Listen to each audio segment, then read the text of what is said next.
ಮಸಾಲ ವಡೆ ಅಂದರೆ ಯಾರಿಗಿಷ್ಟ ಆಗಲ್ಲ, ಎಲ್ಲರಿಗೂ ಇಷ್ಟ.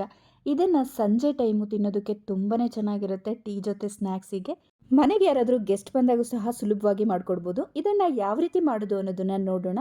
ಹಾಯ್, ಎಲ್ಲರಿಗೂ ನಮಸ್ತೆ. ವೆಲ್ಕಮ್ ಬ್ಯಾಕ್ ಟು ರಜನಿ ಅಡಿಗೆ. ನಾನು ರಜನಿ. ನನ್ನ ವೀಡಿಯೋಸ್ ನಿಮ್ಗೆ ಇಷ್ಟ ಆಗ್ತಿದ್ರೆ ವಿಡಿಯೋನ ಲೈಕ್ ಮಾಡಿ, ಹಾಗೆ ಶೇರ್ ಮಾಡಿ, ಸಬ್ಸ್ಕ್ರೈಬ್ ಮಾಡೋದನ್ನು ಮರಿಬೇಡಿ. ಈಗ ಮಸಾಲ ವಡೆ ರೆಸಿಪಿನ ನೋಡೋಣ ಬನ್ನಿ. ಸಾಫ್ಟಾಗಿ ಮೇಲೆ ಕ್ರಿಸ್ಪಿಯಾಗಿ ತುಂಬಾ ಚೆನ್ನಾಗಿರುವಂಥ ಮಸಾಲ ವಡೆನ ಮಾಡೋಣ. ಮೊದಲನೇದಾಗಿ ನಾನು ಒಂದು ಮಿಕ್ಸಿಂಗ್ ಬೌಲ್ನ ತೊಗೊಂಡಿದ್ದೀನಿ. ಇದಕ್ಕೆ ನಾನಿಲ್ಲಿ ಕಡಲೆಬೇಳೆನ 1 ಕಪ್ಪಷ್ಟು ತೊಗೊಂಡಿದ್ದೀನಿ. ಇದನ್ನು ಒಂದು ಸತಿ ಚೆನ್ನಾಗಿ ತೊಳೆದ್ಬಿಟ್ಟು ತೊಗೊಳ್ಳಿ. 2ರಿಂದ 3 ಸತಿ ತೊಳೆದ್ರೆ ಒಳ್ಳೆಯದು, ಧೂಳಾಗಿದ್ದರೆ. ನೋಡಿ, ಈ ರೀತಿ ವಾಶ್ ಮಾಡಿ ನೀರನ್ನೆಲ್ಲ ಬಗ್ಗಿಸ್ಬಿಟ್ಟು ಬೇರೆ ನೀರನ್ನು ಹಾಕಿ ಸುಮಾರು ಒಂದು 5ರಿಂದ 6 ಗಂಟೆ ಟೈಮು ನೆನೆಯೋಕೆ ಬಿಡಿ. ಚೆನ್ನಾಗಿ ನೆಂದಷ್ಟು ವಡೆ ಚೆನ್ನಾಗಿ ಬರುತ್ತೆ. ಏನಿಲ್ಲ ಅಂದರೂ 3 ಗಂಟೆ ಟೈಮ್ ಆದರೂ ನೆನೆಸ್ಕೋಬೇಕು ನೀವು.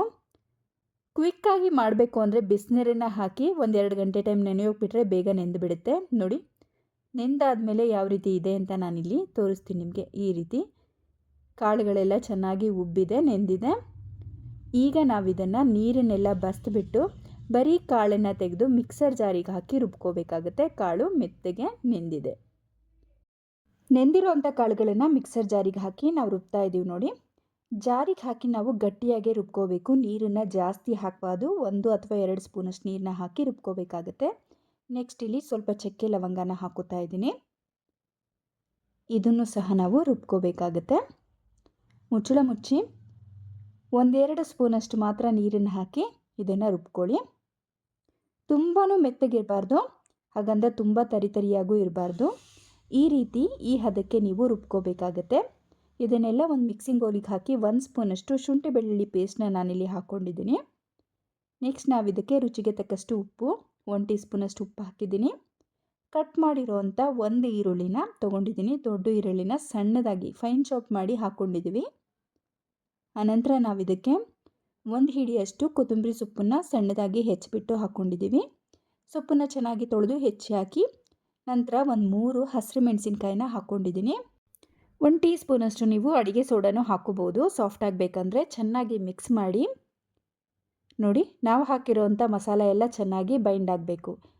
ಆ ರೀತಿ ಚೆನ್ನಾಗಿ ಕಲಿಸ್ಕೊಂಡಿದ್ದೀವಿ. ನಂತರ ಇದನ್ನು ಕೈಯಿಂದನೇ ನಾನು ಈ ರೀತಿ ತಟ್ಕೋತಾ ಇದ್ದೀನಿ. ನೋಡಿ, ಬೆರಳುಗಳ ಸಹಾಯದಿಂದ. ಇಲ್ಲ ಅಂದರೆ ಪ್ಲಾಸ್ಟಿಕ್ ಕವರ್ ಮೇಲೂ ಸಹ ನೀವು ತಟ್ಟಿಬಿಟ್ಟು ಎಣ್ಣೆ ಒಳಗೆ ಹಾಕೋಬೋದು. ಈ ರೀತಿ ಈಸಿಯಾಗಿ ವಡೆನ ತಟ್ಕೊಂಡಿದ್ದೀವಿ. ಈಗ ಒಂದು ಬಾಣಲಿ ಬಿಸಿಯಾಗೋದಕ್ಕಿಟ್ಟು ಎಣ್ಣೆನ ಹಾಕೋತಾ ಇದ್ದೀನಿ. ಎಣ್ಣೆ ಚೆನ್ನಾಗಿ ಕಾದ ಮೇಲೆ ವಡೆಗಳನ್ನು ತಟ್ಟಿ ಈ ರೀತಿ ಹಾಕ್ಕೋತಾ ಇದ್ದೀವಿ. ತುಂಬಾ ಸುಲಭವಾಗಿ ಮಸಾಲ ವಡೆನ ಮಾಡ್ಕೋಬೋದು. ಟೇಸ್ಟಿಯಾಗಿರುತ್ತೆ. ಹಬ್ಬಗಳ ಟೈಮಲ್ಲಿ ಅಥವಾ ಮನೆಗೆ ಯಾರಾದರೂ ಗೆಸ್ಟ್ ಬಂದಾಗ ಈ ರೀತಿ ಖಂಡಿತ ಟ್ರೈ ಮಾಡಿ. ಮಸಾಲ ವಡೆನ ನೀವು ಸಹ ಮಾಡಿ ಯಾವ ರೀತಿ ಬಂತು ಅಂತ ತಿಳಿಸಿ. ಇದನ್ನು 1-2 ನಿಮಿಷ ನೀವು ಲೋ ಟು ಮೀಡಿಯಮ್ ಫ್ಲೇಮಲ್ಲಿ ಬೇಯಿಸ್ಕೋಬೇಕು.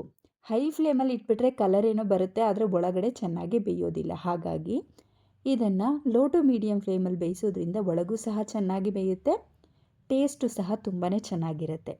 ಎರಡೂ ಕಡೆಯೂ ತಿರುಗಿಸ್ತಾ 1-2 ನಿಮಿಷ ಆದಮೇಲೆ ತಿರುಗಿಸ್ಬೇಕು. ಹಾಕಿದ ತಕ್ಷಣ ತಿರುಗಿಸೋದಕ್ಕೆ ಹೋಗಬಾರ್ದು. ನೋಡಿ, ಚೆನ್ನಾಗಿ ಬೆಂದಿದೆ, ಕಲರ್ ಸಹ ಬಂದಿದೆ. ಈಗ ಇದನ್ನು ತೆಗೆದು ಪ್ಲೇಟಿಗೆ ಹಾಕಿ ಸರ್ವ್ ಮಾಡ್ಬೋದು. ತಿಂಡಿ ಜೊತೆ ನೀವು ತಿನ್ಬೋದು ಅಥವಾ ಚಟ್ನಿ ಜೊತೆ. ಈ ವಡೆ ತುಂಬಾ ಚೆನ್ನಾಗಿರುತ್ತೆ.